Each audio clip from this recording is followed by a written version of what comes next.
धीरे मत कहीं जाओ हसी दे रंगवा गोपी नातुरा सभापति ताते देखी दे गलत मजे जाति कर लागे राजा हंसी मारी वही मुझा जारी दो सुधारी नीति तू प्रेम का दिखाने मनोवर पीड़ी नो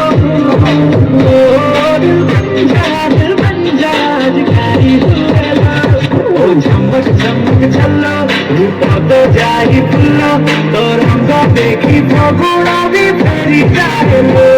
ओ झमक